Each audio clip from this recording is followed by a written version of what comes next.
the number one thing I care about is peace. That's it. I just want peace.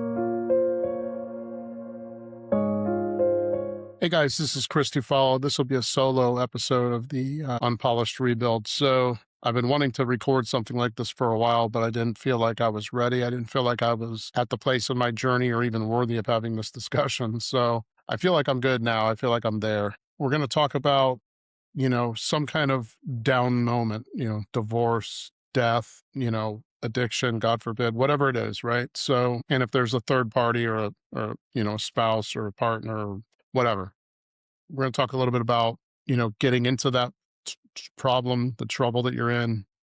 You got to sit with it for a while, unfortunately, and a while could be a while. For me, it was over a year.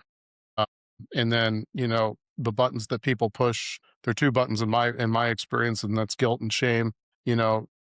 Guilt is thinking that you did something bad, right? Shame is thinking that you are bad, right? And if you've got somebody pushing those buttons, it's hard to convince yourself otherwise. So what I'm going to talk about today is a little bit between the difference and a little bit about, when you're ready. And I don't know that you'll know, no light bulb goes off, but you'll start to feel a little different. You'll maybe regain a little confidence, but when you're ready to come out of the abyss, depression, whatever it is, not that you can just snap out of it. I'm not suggesting that, but if you're turning the corner or you think you're about to, or you want to, you know, you have to start stacking wins. And the only way you can stack wins is to get your head out of your ass, quite frankly. I really wish somebody would have told me, like, hey bro, get your head out of your ass. Because now I prioritize the number one thing I care about is peace. That's it. I just want peace, whatever that means. Now that's impossible to achieve at all times. I'm not the freaking Dalai Lama, right? Or I'm not a Shaolin monk, but protect your neck, Wu-Tang. But I will tell you, when you're down in the abyss and you haven't come out of it yet, and not everybody's molded to hear what I'm about to say, but like, I really wish, for me anyway, somebody would just grab me and said, get your head out of your ass. Because when you can come up from air for air and you can start stacking those little wins, that turns into momentum, and it can stack quickly, and you can start to speed up with that momentum as well. So for example, a win could be, for when you're in the abyss, the win could be getting out of bed, but that's a win, right? Tying your shoes, going to work, some people call it going through the motions. I would celebrate it. I really would. I would celebrate the little wins. Make your bed, right? Fold your clothes, put them away. It sounds stupid and trivial, but it's for me anyways. And I could just speak for me, but I have a lot of people in my network and in my circle that have been through struggles. And when you've got somebody, you've heard it a million times, and I've heard it, and I knew it. I knew it consciously. I knew it consciously. But those guilt and shame buttons weren't even just being pressed. There was somebody laying on them in my case.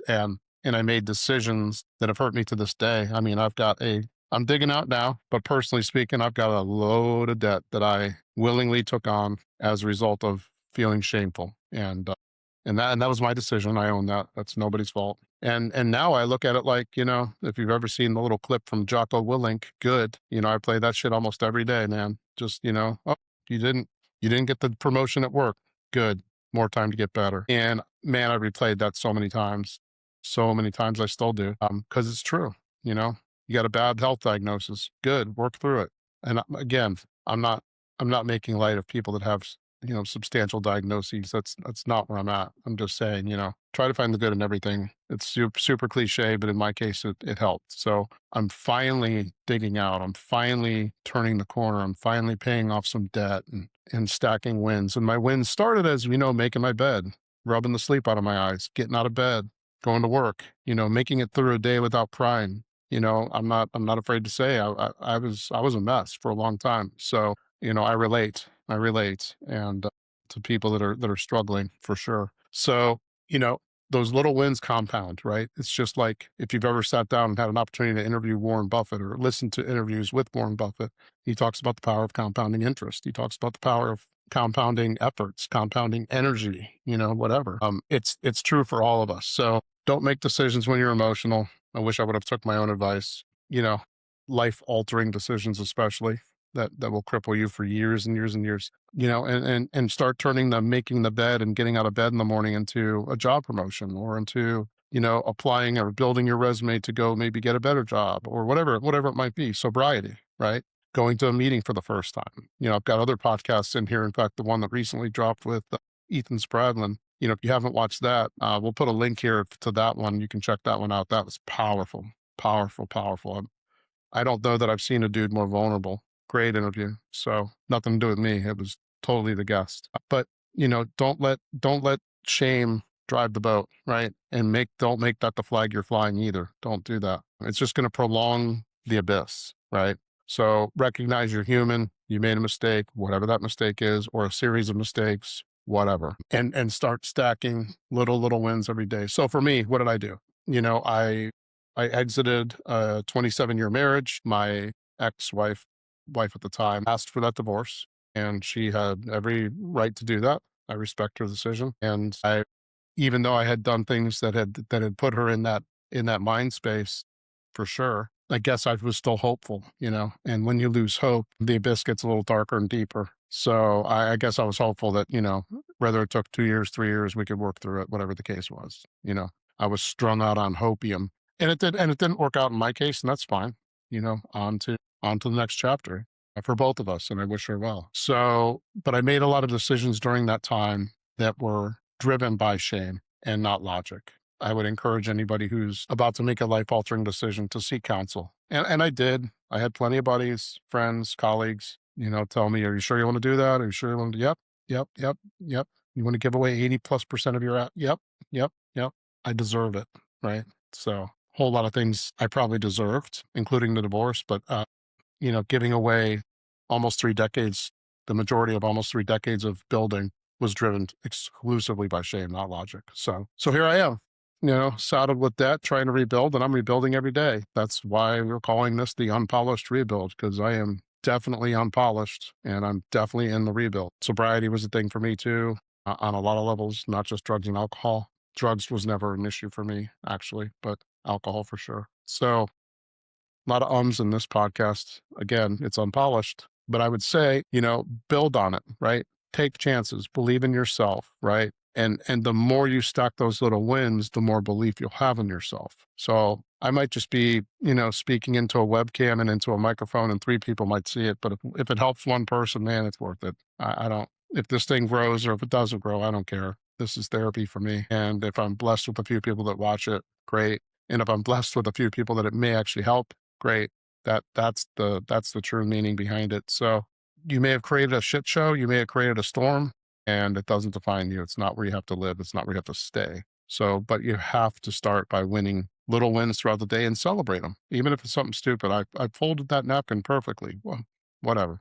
I know it sounds corny, but it really, really helps. I'm not an expert on many things, maybe not anything, but having gone through this and now coming out the other side, yeah, I could say I'm grateful for having gone through it. I'm not grateful for what it did to my family, for sure, obviously, but I no longer live in guilt. I no longer live in shame. Those buttons are removed completely. So now I just try to operate from a place of logic.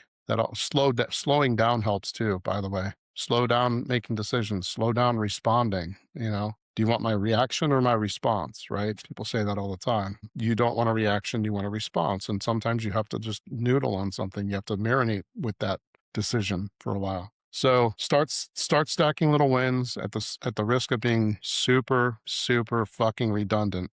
But that's what it takes, in my case anyways. And I think that's true for a lot of people, having spoken to a lot of people that have rebuilt.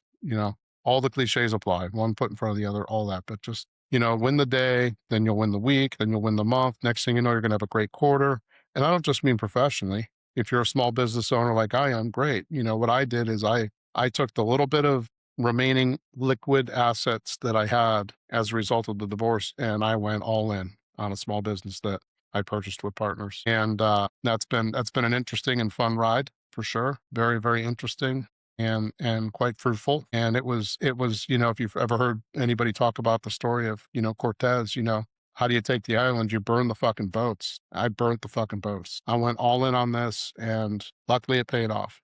I've got amazing people that work there and that have helped me, and mentors that have guided me. So I'm blessed in that way. But it's important to take some chances, get yourself out of the rut, distract yourself with exercise, go for a walk. If you're rebuilding, The best way to do that is some vitamin D, man. Get outside, go for a little walk, move your body, right?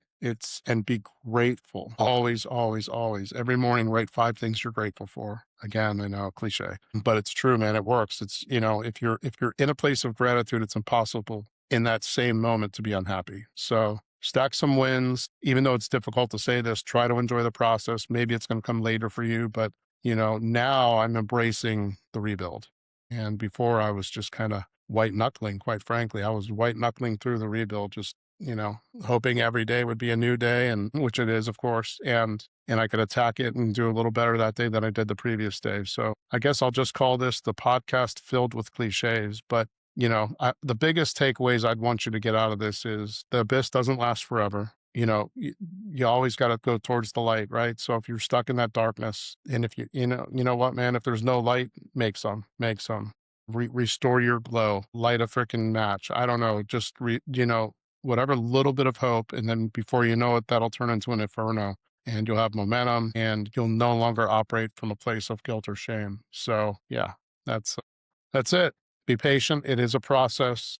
The rebuild doesn't happen overnight, and just know that you're not alone. There's been a lot of people in your shoes. There's been a lot of people in your position, maybe worse, maybe not as bad, but everybody's unique. Everybody's pain and their abyss is unique to them. So go towards the light. If there isn't any light, make some light. So hope this lands for at least one person and they can get something out of it.